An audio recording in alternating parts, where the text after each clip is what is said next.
Okay, we're going to start with the nation. Tinubu unveils funding plan for infrastructure revolution.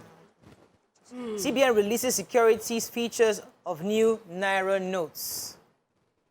Governor's OK plan to sell off 5 power plants.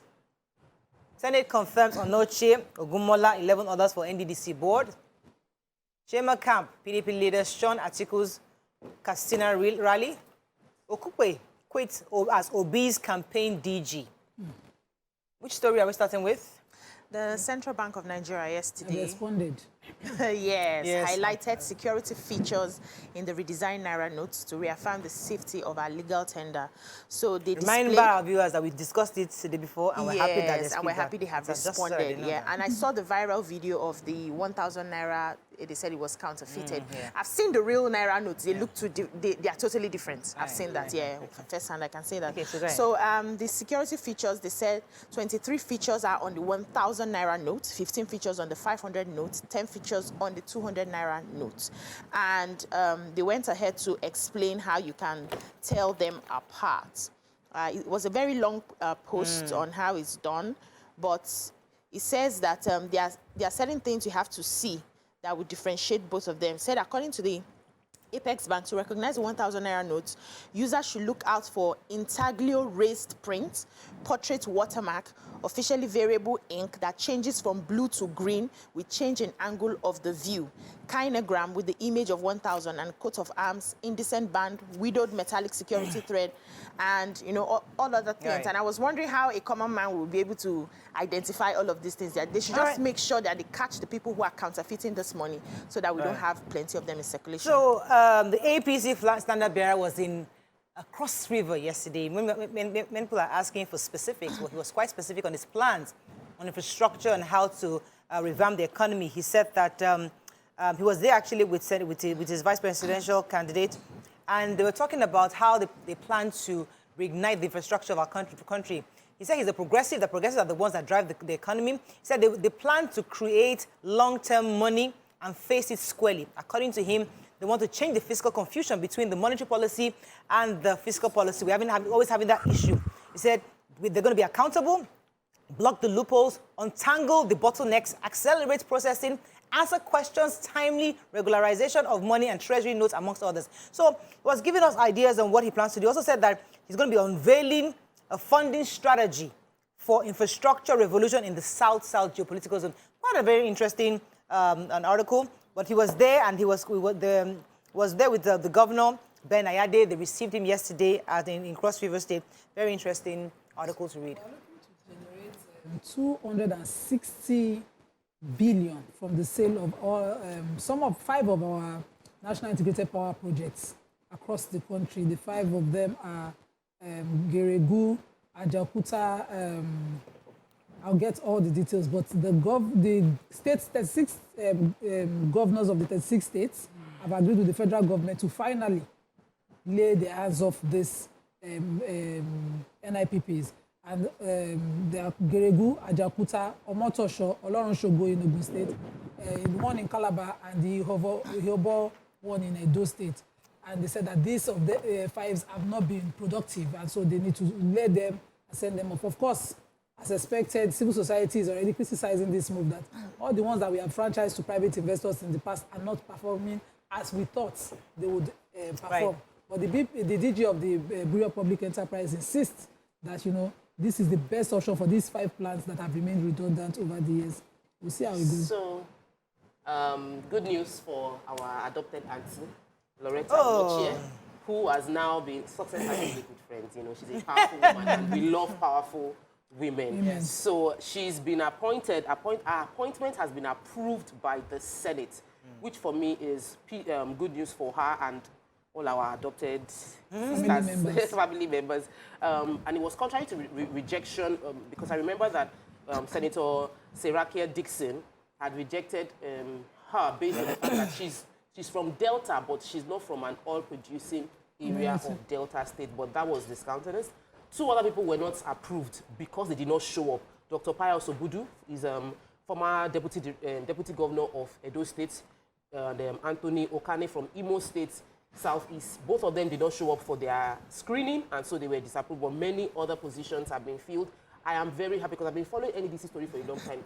NDDC had been without a board for too long. People had protested over and over again. So whether we agree or we don't agree, let everybody come together and hold the NDDC new board accountable for what they should be doing in providing the palliative necessary to the people of Niger Delta. Okay, so then moving on now to the Punch. Cash limits, reps order CBN to stay action, banks adamant. Germany begins return of 1,130 looted Benin bronzes. INEC needs 100,000 vehicles, 4,200 boats, says Yakubu. Siblings clash during father's burial. Soldiers kill guests. NFIU stops cash withdrawal from FG and states accounts. Governors FG agree on NIPPS sale to fund budgets. Buhari transmits finance bill. National Assembly passes budget on Thursday. Bombing. Civilian soldiers' deaths high. Zamfara governor laments. Let me start with the major headline, because if you recall, I had mentioned that the CBN governor was expected to be at the National Assembly on Tuesday to talk about the cash limits policy that was recently announced. Unfortunately, he didn't show up, and the reps have postponed his meeting till Thursday, which is tomorrow. In the meantime, they've asked that the CBN stay action on all the policy they were about to commence. The lawmakers insist that Emefiele must appear on Thursday or send a deputy to the National Assembly to answer questions on this new policy recommendation. Okay.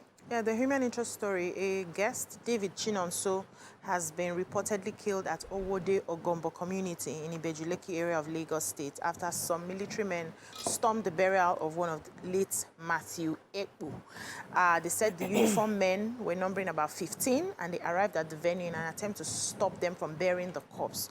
So what happened was the man, according to one of the daughters who was narrating the story to the Punch, had 10 children, and so he's been asking one of them to build a house for him. The first son was not able to meet up to the task. The second son built that house, and he built the house in the village, but then he wanted it in exchange with the house in Lagos. So after the man died 5th of September, he got ill and died. He kept reiterating that he had built that house in the village for the father in exchange for the house in Lagos. And the other siblings are saying, this is our family, this is supposed to be our family house, this is the only property our father has in Lagos, you cannot exchange it. So he's been coming to disrupt the burial. He doesn't want them to bury their father in his own compound in Lagos. And then he came with military men, and before you realize it, they started shooting, and one guest who just came for a burial was killed. Caught in the fire. Yeah, crossfires. So, but the police is aware, investigation has already started, yeah.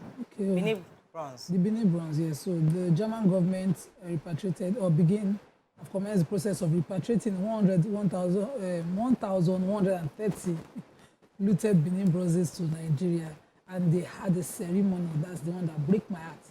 Please can we just avoid the ceremonies and just do an inventory of the bronzes? Honestly. And return them, Waste but money for the Minister for Foreign Affairs of Germany, and the Minister for the German Minister of State for Culture were both present, and our Minister for Foreign Affairs, our Minister for Information and Culture were present at a landmark ceremony where they started the landing over. But I don't know. I think it's such a significant event, because only to 22 see of the 1,000 so far, yes, they said they began the procedure. So every time you bring, you do ceremony. You bring another one, you do ceremony. Guys, you bring we're majoring on the minor. What for me is most important is the Achievement the fact that these are bronzes that your forefathers made.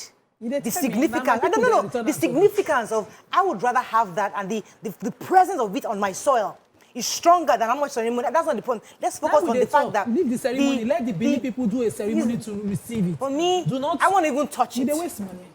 I don't want to touch it, because that's something the slaves touched. The slaves actually, because I don't remember any of the things that our slave masters. They were not slaves. They were stolen. When they invaded our people. So it is something that is symbolical in the sense that, they invaded eventually us. They were taken as slaves. People were killed over these things. Yes. So I'm saying that story is stronger to me. That's the forefront of the conversation. While we don't agree with the ceremony, but let's not focus on the ceremony and distract from there are more good important story. things. If it's now in matter, So leave her. If it's now in matter, the way they will focus on the See her walking stick, the way she shake. Still reviewing the papers, let me move on to Daily Sun. 2023, Tinubu, Atiku, Obi rev up campaigns. They visit Cross River, Akwa Ibom, Katsina, and make mouth-watering promises. Labour Party PCCDG Okupe steps down. Oshuntoku may take over. INEC to deploy 1 million vehicles. No, 0.1, that's maybe 500,000 vehicles. 4,200 boats for 2023 polls. FG to discontinue cash withdrawals from public accounts. Crisis rocks NHF over government's withdrawal of 40% workers' contribution. FG rakes in $547 million from 5G auction as NIMC database hits 93.5 million enrollments. That's great news. Osun Tribunal, INEC opens defense, tenders election results. Christmas, local airlines warn of flight delays, cancellations over aviation fuel scarcity. Okay, which story are we starting with? There was a story we missed in the previous paper. Good news for Lagos and Ogun people because the Japanese ambassador to Nigeria, Matsunaga Kazuyoshi, you know, it took, they signed off a contract with a change of notes with the federal government. The federal government was represented by the Minister for Budget and Finance, National Planning, Zainab Ahmed. And the goal of this is to improve transmission line. And this is extremely important because DISCOs, GENCOs are always complaining about the fact that the GENCOs are generating and it is not getting to DISCOs because our transmission capacity is weak. So this is a contract. The fund will be available through JICA, and the project will be implemented by the Transmission Company of Nigeria. And the loan is aimed at enhancing the transmission grid and increasing the capacity. I think this is good news. I can't wait for them to properly implement it so that we see better performance from... So let me... Go ahead. Go on. So in an honorable move, the DG of the Labour Party, Doyin Okupe, has stepped aside from his position following the Federal High Court's ruling that convicted him of receiving more than 200 million naira from the Dasuki Gate, that's the NSA Sambu Dasuki. He had sent a letter of resignation to the presidential candidate Peter Obi, saying that he remains committed to the presidential candidate and he will ensure that he will emerge victorious. He said specifically that you recall that I briefed you yesterday about my travails in seeking justice and clearing his name. In circumstance of this, I have opted to step aside and plead that you appoint a new campaign. He said, I have invested too much in your campaign to allow my personal travails to become a source of distraction, which I think is an honorable thing to do. Because the truth is that you cannot let your own personal issues taint the image of the person which you're trying to push. So I'm happy that he did that, and hopefully they should announce a new DG in the short time. So we have good news, and I hope that they receive it well. The chief media analyst of the Nigerian Financial Intelligence Unit, NFIU, has announced that the federal government is looking to discontinue cash withdrawals for all federal, states, and local government accounts. And according to him, this is a move that conforms with our Section 1 of the Money Laundering Prohibition Act. It says that consistent devaluation of the naira is also due to this kind of withdrawals. He said most withdrawals from government accounts, including payment for ESTA code, are often in excess of cash withdrawal limits, and it goes against the Money Laundering Act. He said that he exposes innocent public servants to imprisonment or being liable to imprisonment. He said that, so they've signed an advisory to the Secretary to the Government of the Federation, all governors and local government chairmen to direct all public servants to open domiciliary and naira accounts ahead of the commencement of the policy, which becomes compulsory by law. Fantastic. He also says that he has advised chairmen and governors, local government council chairmen and governors to please teach market men and women how to use ATMs and POS services. Let me also take a story on deductions, because these deductions that are happening, the Housing Development Advocates Network has accused the federal government of deducting 40% of the National Housing Fund contributed by Nigerian workers. They are announcing this and accusing the government that the government has till the end of this year to refund the 40%. If anybody knows about the Nigerian National Housing Fund, workers contribute about 2.5% of their basic salary. some for 20, 30 years with the expectation that when they want to buy a house, they can call up that funds. And the complaint by this advocacy group is they are unable to access the funds even after their work. And they found out that the government withdrew 40% of the money, which is domiciled with the Central Bank of Nigeria. And they are making that information aware to everybody now that the federal government is withdrawing money that does not belong to them. So INEC quickly is saying that they will require over 100,000 vehicles and 4,200 booths for the conduct of the 2023 general elections. The chairman, Mahmoud Yakubu, said this while they were signing the memorandum of understanding between the Commission and Road Transport and Marine Workers Union in Abuja yesterday. He said the elections will involve a nationwide deployment of over 1 million personnel, massive quantities of materials within the period of 2 weeks from state offices to 774 local government areas, 8,809 electoral wards, and 176,846 polling units across length and breadth of the country. And so he said they are trying as much as possible to ensure that all the materials they need will be available before the voters come on the day of voting. So voting will open at 8:30 a.m. on Saturday, February 25th. That's for the presidential and National Assembly elections. And then Saturday, March 11, 2023, for the governorship and State House of Assembly elections. So they're telling us how ready they are for the elections. Okay, moving on quickly now to Vanguard. FG bans cash withdrawals from public accounts. NDDC Senate confirms Onoche and others. Yuletide transport fares skyrocket. Vote against LG, that's local government autonomy. NULG shuts down Ondo Assembly. Germany returns 22 Benin bronze artifacts to Nigeria. And billion van politicians responsible for CBN governor's travails, says Atiku. Okay, which story are we taking there? I was going to take the Akure story, what happened in Ondo. So the Nigerian Union of Local Government Employees, NULG, in Ondo State shut down, protested the State House of Assembly over their alleged plan by the lawmakers to vote against the local government autonomy. If you recall, we're still looking for as many states as possible that to ratify the constitutional review to give complete autonomy to the local government. The Assembly, however, called off its sitting to pass the 2023 appropriation bill into law following the protest by the council workers. The protesting workers vowed not to allow the Assembly members to access the complex until they guarantee them that they will vote for the local government autonomy. It's still interesting. Yeah. And I like that the people are taking it into their own hands. Just based on speculation, they also mentioned that only 16 states in the country have signed the local government autonomy bill into... and I think that it is important. They need 24. They need 2/3. So we're looking for they need 24 to pass it in the national. So many more states are asking that the House of Assembly should please pass it so that it can move to the national. And this might be the best approach to go about it. Alrighty, I think we got to wrap up soon. How much time do I have left? Let's move on to Nigerian Tribune. I have just a minute. Reps probe sale of crude oil from 2014. Agbakoba may go to court to seek declaration on EFCC's powers. Hajj 2022, Saudi Arabia refunds 107 million naira to Nigerian pilgrims for poor feeding. FG to stop cash withdrawal from public accounts. Don't destroy CBN with your selfish interest. Atiku Okupe warns politicians.